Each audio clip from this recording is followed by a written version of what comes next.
What happens when a millionaire CEO walks into his own store, and the cashier decides who's worth helping based on how expensive their clothes look?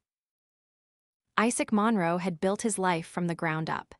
10 years ago, he bought a struggling chain of small boutique grocery stores, 12 locations, mostly in working-class neighborhoods. He kept the name, poured in money, fixed the supply lines, and hired local. Business was steady, not booming but good. People trusted the name again. But lately, he'd been hearing something that didn't sit right. The district manager, Harold, had sent glowing reports about Store 7, the one in East Pine. Sales were up, customer reviews clean, and Harold swore the staff was tight and efficient. Still, Isaac had a gut feeling. One store doesn't outperform the others in a low-income area unless something strange is going on. So he made a decision. He'd go undercover. Not as a worker, he wasn't about to fake bagging groceries, but as a customer. A quiet guy just looking to shop. He'd wear an old hoodie, faded jeans, and sneakers with a tear on the side. He even had a beard grown out for 2 weeks, some gray in it, and a baseball cap pulled low. The final touch. He borrowed an old sedan from his cousin to keep up appearances. Isaac had never met the workers at Store 7 personally. Most of his interaction was with Harold and the store managers. With over 100 employees across all 12 locations, anonymity wasn't hard to pull off. He parked across the street and waited for the afternoon rush. Then he walked in. The store looked clean, well-stocked, and organized. Music overhead, lights bright but not harsh. A woman in her 30s in a suit was walking through with a man in a Rolex and designer coat, pointing at displays and chatting. Probably a district rep giving a tour. Isaac kept his head down and grabbed a basket. He moved slow, watching. Near the front, a teenage boy in a threadbare jacket asked the cashier if they still did half-off day old bread after 5. The cashier, a tall guy in his late 20s with slicked back hair and a name tag that read Derek, didn't even look up.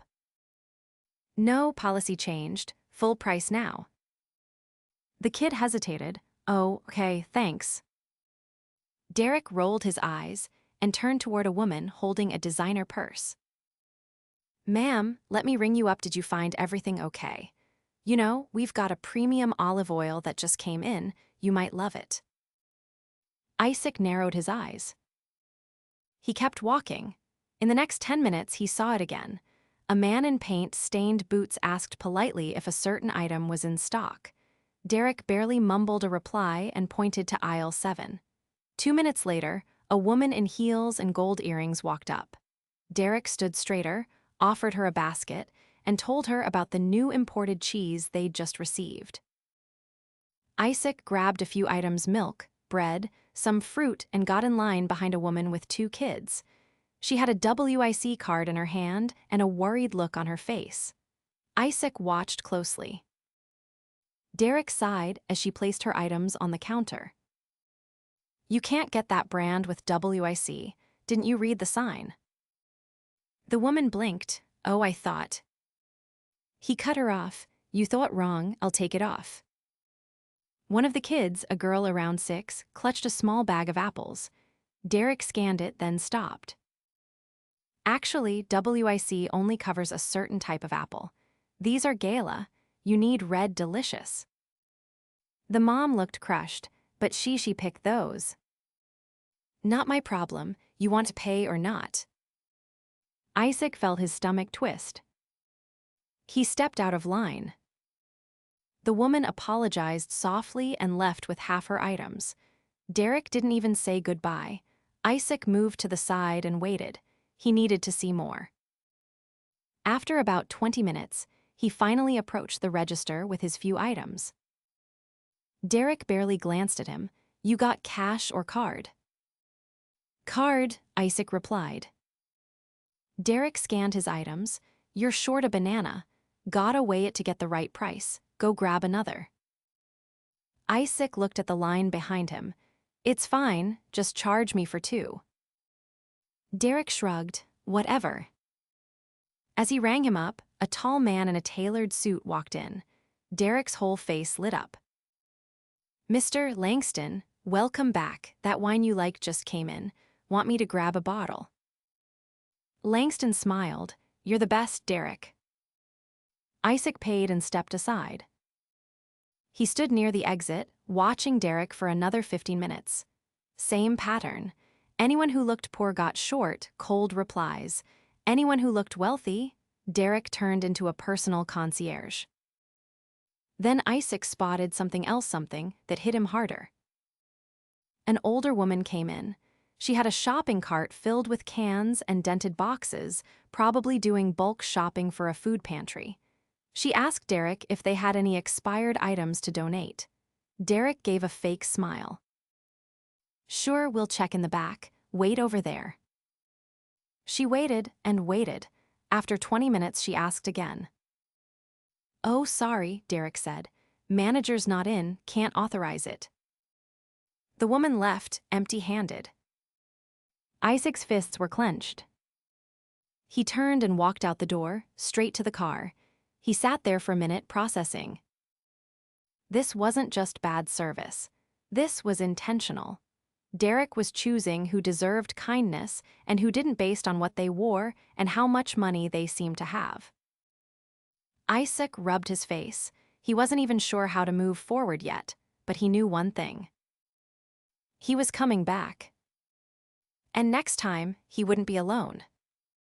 A week later, Isaac returned this time as himself. No disguise, no borrowed car. He wore a navy sport coat and a simple wristwatch, nothing flashy. He didn't want to make a scene, but he wasn't hiding anymore either. His assistant, Jordan, had quietly arranged a regional check-in with the district manager. Officially, Isaac was there to visit several stores in person, starting with East Pine. By 9:30 that morning, he was walking through the automatic doors of Store 7, clipboard in hand, Jordan beside him with a tablet and a calm expression. Harold was already waiting inside, trying too hard to look relaxed. His shirt collar was too tight, and he kept dabbing his forehead with a tissue. "Isaac," Harold said, forcing a smile, "didn't expect you this early." Isaac offered his hand. "Wanted to get a real sense of the morning flow. No need to adjust anything for me. I'll just observe." Harold nodded briskly and gestured toward the aisles. "Of course, staff's on their regular rotation. Derek's on register today. He's been a real asset here." Isaac didn't respond. He walked the perimeter first, occasionally making notes. He paused near the produce section, where a young man in an apron was carefully restocking apples. His name tag read Lewis. "Morning," Isaac said. "How long have you been working here?" Lewis looked up, startled. 6 months." "You like it?" Lewis hesitated, glanced toward where Harold stood pretending to check dates on yogurt cartons, then nodded with a tight smile. "It's all right." Isaac studied the neatly stacked fruit. "You did this display yourself?" Lewis nodded again. "Yeah, they let me handle produce solo. I guess I'm fast." "You're detail-oriented," Isaac said, pointing to a corner where bruised apples had been separated and labeled for discount.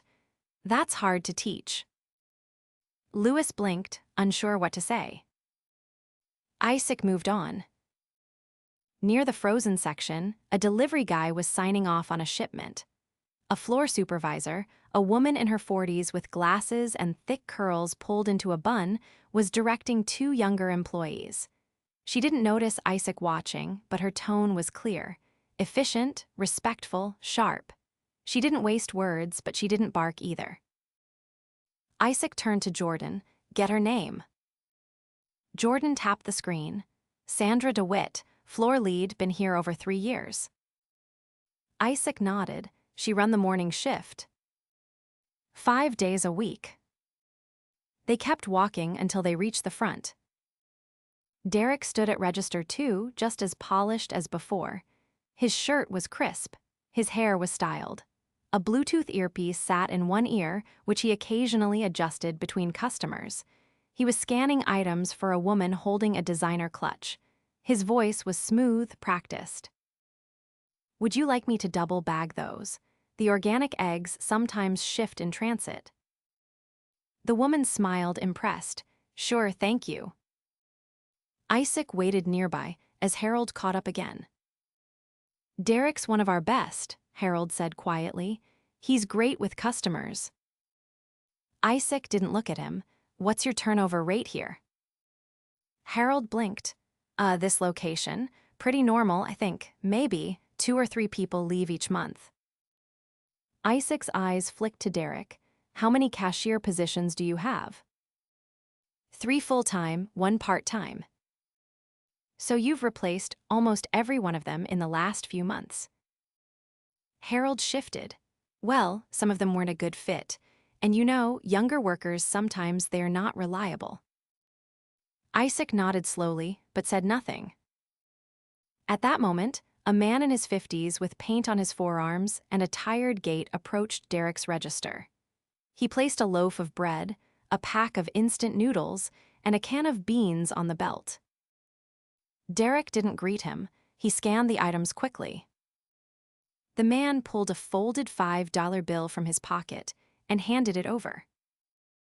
Derek gave him his change and turned back to the screen without a word. Isaac looked at Harold. Let's step into the back office. They passed through the swinging door behind the registers, down a narrow hallway lined with safety posters, and into a small room with a desk, a computer, and a wall-mounted camera monitor. Harold perched on the edge of the desk. Isaac stayed standing. I visited this store last week. Harold blinked. You did. Isaac's tone didn't change. Undercover, dressed down, posed as a customer. Harold's throat worked. I wasn't aware. Isaac folded his arms. I watched Derek ignore a teenager who asked about discounted bread.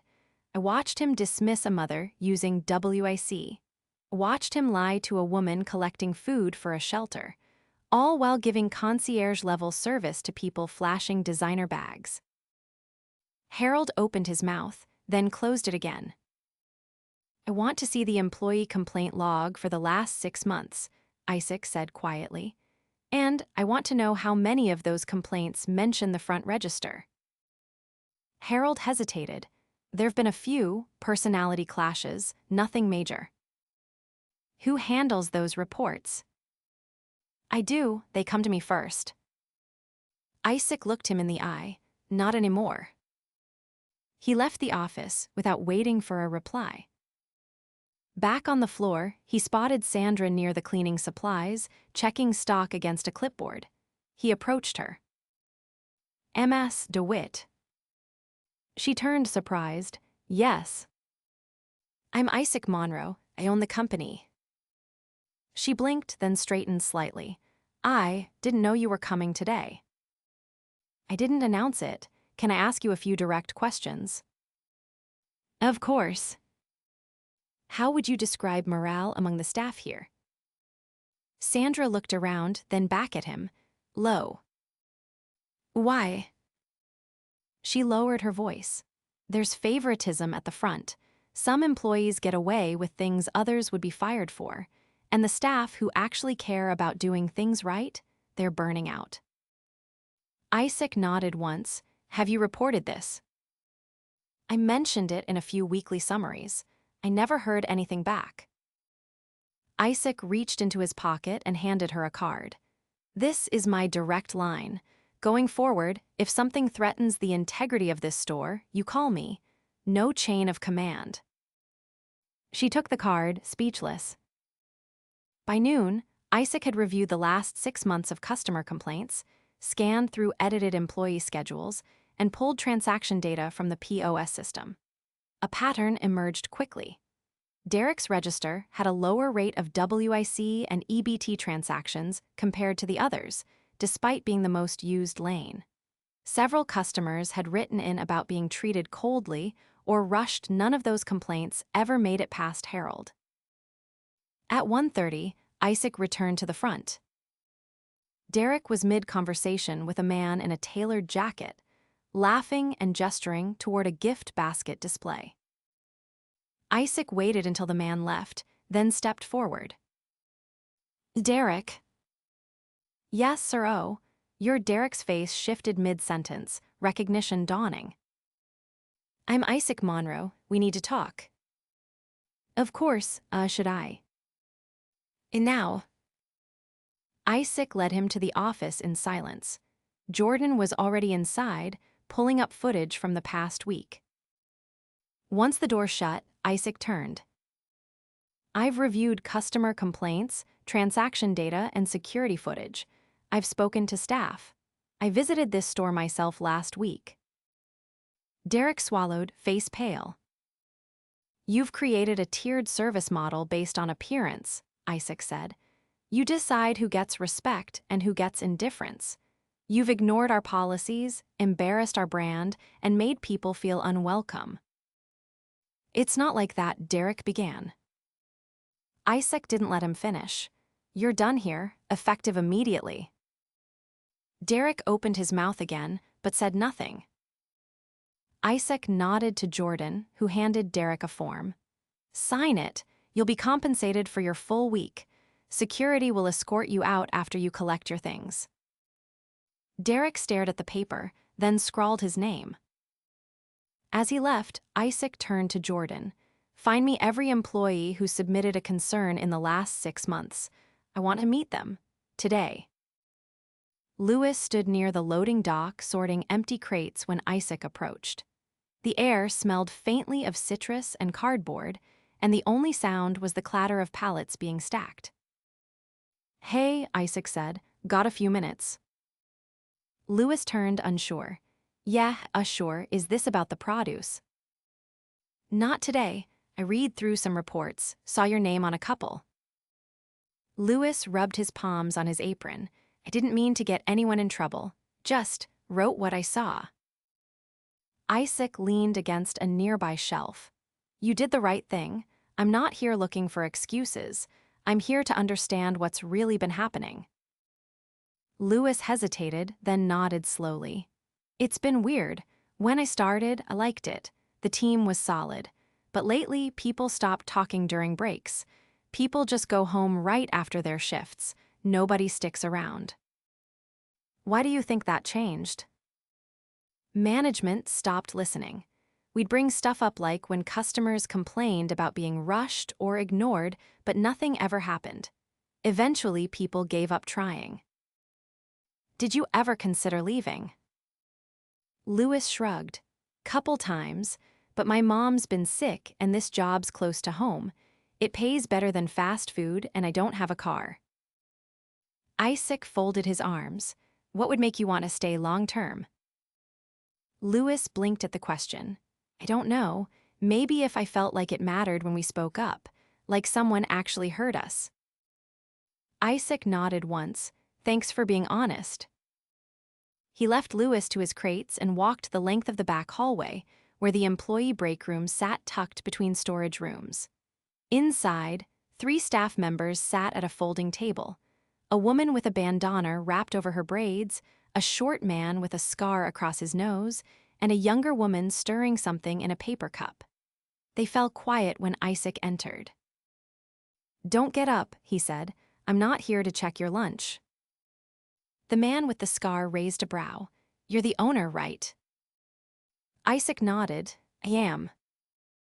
The woman with the braids leaned back in her chair. "Didn't expect to see you in here." "I need your help. I've been reading through complaints, exit interviews, shift logs, and I'm finding a lot of gaps. Too many people walked out without saying why." The younger woman put her cup down. "Because saying something didn't change anything. That's why." "What wasn't changing?" Isaac asked. She crossed her arms. "Favoritism, mostly, and tone. You get one kind of treatment if you're wearing a suit and something else if you're wearing scrubs or boots." The man with the scar added, "It wasn't just Derek. It was the way Harold backed him up. You could report something and it would just disappear." Isaac sat on the edge of a counter. "No more disappearing. I'm rebuilding how we listen to employees, starting here, but I need to know where the damage really is. The woman with the braids spoke again. We had a cashier named Rowan. Good guy. He got written up for attitude after asking why someone got skipped in line. He left the next week. Anyone else? The man nodded. Kiera. She had a great connection with the customers. She flagged something shady Derek did with a refund, and then her hours got cut. Isaac didn't write anything down. He just listened. I'm not looking to drag people back in, he said, but I need names, not to punish them, to understand where the cracks started. The younger woman said, start with the people who stopped talking. That's when it got bad, when even the loud ones went quiet. Isaac stood, thanks for trusting me with this. He left the room and found Sandra near the refrigerated aisle, checking expiration dates on yogurt cups. I need your help, he said. All right. I want you to organize a staff meeting, not a formality. Everyone who's scheduled today, bring them in. No managers, no supervisors, just employees and me. When? And now. She didn't ask why. She just nodded and pulled out her phone. Within 20 minutes, a dozen employees filed into the stockroom. They stood in clusters, some with arms crossed, others leaning against the wall, a few with hands in their pockets. Isaac stood in front of them, no clipboard, no script. I'm not here for a speech, he said. You've all been working in a place that wasn't fair. You saw who got protected and who didn't. You saw who got heard and who got ignored. No one spoke, but no one left either. I made mistakes, he continued. I stopped visiting stores. I trusted reports instead of people, and that gave the wrong people too much room. A tall woman near the back spoke up. So what changes now? Accountability, Isaac said. Starting with me, I'm putting in a rotating audit schedule. Every store gets a surprise visit at least once a month by someone who doesn't report to the district manager. And we're not just checking the floors, we're interviewing line staff. A man with calloused hands asked, what's the point if we talk and it goes nowhere? Isaac stepped closer. Every report goes to a new internal system, anonymous if you want it, tracked, documented, and reviewed by a standing panel 3 employees from different stores every quarter. Sandra stood at the edge of the group, listening silently. I'm also adjusting pay structure, Isaac said. Cross-training gets you a raise. Employee-led training gets you a bonus. And anyone who logs a complaint that leads to a policy change, you get credit for it, publicly. There was a shift in the room, not warmth but curiosity, a slight tilt forward, a few eyebrows raised. Leadership isn't just about numbers, Isaac said. It's about trust, and I lost it. But I'm standing here because I want it back. The room stayed quiet for a few seconds longer. Then someone clapped once, just a single hand against a palm, then another. Soon, it spread not loud, not theatrical but real. After the meeting, Isaac pulled Sandra aside. I want you on the review panel, he said. I'm not corporate. That's why I want you. She didn't answer right away. Then she said, all right, but I'm not sugarcoating anything. I'm counting on that. Outside, clouds had rolled in, and the sidewalk shimmered with the start of rain. Customers moved in and out of the store, unaware of what had just shifted behind the scenes. Isaac stepped outside and watched a woman tug her child's hood over his head as they crossed the lot. She was carrying a small bag of groceries. Her shoes were worn, but her grip on the child's hand was firm. Isaac turned to Jordan, who had waited near the door. Get me the contact for every former employee who left this store in the last 6 months, Isaac said. If they still live nearby, I want to meet them. Jordan nodded. And Harold, Isaac added. Still in the office. Tell him he's not leaving. until he hands over every email he's filtered. Jordan didn't ask questions. He opened his phone and started dialing. Isaac stood still for a moment longer, letting the rain hit his sleeves. He'd built this company to serve people who needed it most. Somewhere along the way, that mission had been twisted. It wouldn't be again. 3 weeks later, Store 7 felt different. The entrance doors no longer greeted customers with silence from the registers. Instead, cashiers offered calm, consistent greetings. No overperformances. No cold shoulders. Just even, respectful service. The aisles were still stocked, the lighting unchanged, but something deeper had shifted an undercurrent of quiet dignity. Isaac sat in the small, windowless conference room above the stockroom. The walls were still bare except for a fire exit map and a whiteboard that hadn't been erased properly in months. He sat at the head of the table with a binder open in front of him. The first official meeting of the internal review panel was underway. Sandra read aloud from a sheet in her hand, her tone measured. Employee feedback summary from Store 3. 3 mentions of inconsistent break rotations. 1 unresolved report of a supervisor overriding shift preferences without notice. No escalated incidents.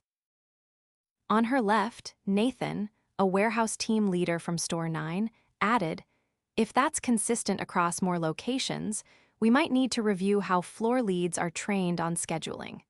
Some of them still treat availability as a suggestion." Isaac nodded once, put it under policy review for next month. To his right, a cashier named Tasha from Store 11 tapped her pen against her notebook. "We've had 2 similar complaints. People being guilted into staying late even when they've already said no." "Anything formal?" Isaac asked. "Not yet, but they're afraid to speak up. They don't want to be labeled difficult." Sandra set her page down. "Then we need to make sure managers know that ignoring boundaries is a performance issue, not just a soft skill." Isaac wrote a line in the margin of his binder. "We'll draft language to that effect. Make it part of the next manager review cycle." The meeting lasted another 20 minutes. No one raised their voice. No one deflected. Every point was discussed, documented, and assigned a concrete next step. When it ended, Sandra lingered behind as the others left. Isaac looked up. Something else. She slid a folder across the table. "Exit interviews. From Store 7. 5 of them came in after word got out that you were meeting with former employees." He flipped it open. The first 2 had clear patterns: lack of support, unaddressed complaints, conflicting instructions from management. But the third one caught his attention. "She didn't even ask for her job back," Sandra said.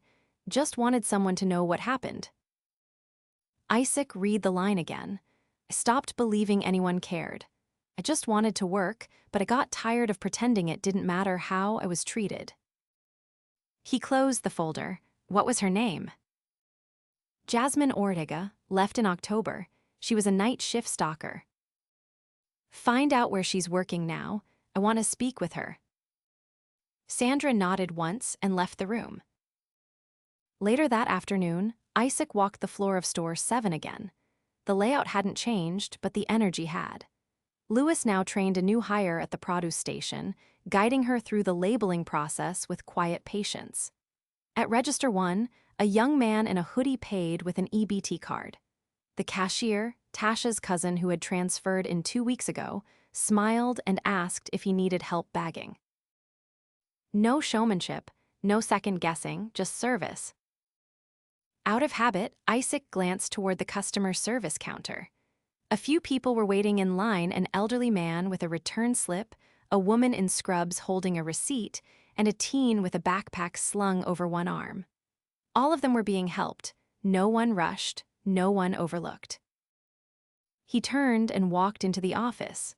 Harold sat at the desk, shoulders squared, a box of his personal items already packed. It was his last day. Isaac didn't sit down. "You're not being blacklisted," he said. but your name won't be on any recommendation letters either. Harold looked up. I understand. You had chances. Multiple. When people brought you problems, you buried them. You protected the wrong people. I thought I was protecting the store's reputation. No, you were protecting convenience. And when you do that, the damage always leaks through. Harold didn't argue. Isaac opened the door. Jordan will walk you out when you're ready. As evening rolled in, Isaac drove across town to a small community center behind a church. The address Sandra had given him matched the paper sign taped to the glass door. Food share. Weekdays 4 to 7 p.m. Inside, rows of folding tables held dry goods, cans, rice, and boxes of produce, some dented, some near expiration. Volunteers moved quietly between tables, helping visitors fill bags. Behind the final table stood a woman with her sleeves rolled up and her hair tied back. She was sorting boxes of apples. Isaac approached. Jasmine Ortega. She turned, tired but alert. Yeah. I'm Isaac Monroe. I run the grocery chain you used to work for. Her expression didn't change. I figured. I read your exit interview. I wanted to say thank you for writing it, and I'm sorry you had to. She nodded once. Okay. I didn't come here to offer you your job back, he said. You deserve better than just being slotted back in. She wiped her hands on her apron. Then, what did you come for? I want your help, he said. I'm designing a new onboarding process, one that teaches new hires what this company stands for before they hit the floor. I need someone who knows what it feels like to be ignored and someone who won't let us forget it. She looked him over, unsure whether to believe him. He continued, I'll pay you for your time. You'll work directly with the training department. You'll have full input on the materials. She crossed her arms. Why me?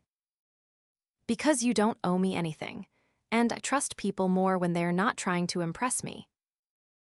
She studied him. I'll think about it. That's good enough for me. He left her with his card and walked back to the parking lot. The streetlights had flickered on, casting long shadows across the cracked pavement. He didn't rush. He knew this work wasn't measured in days. It was measured in trust rebuilt, one honest conversation at a time.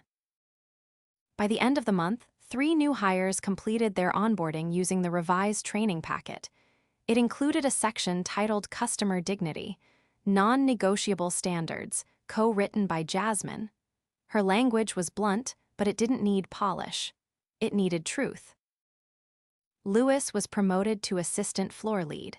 Sandra moved into a hybrid role, rotating between locations to train new supervisors.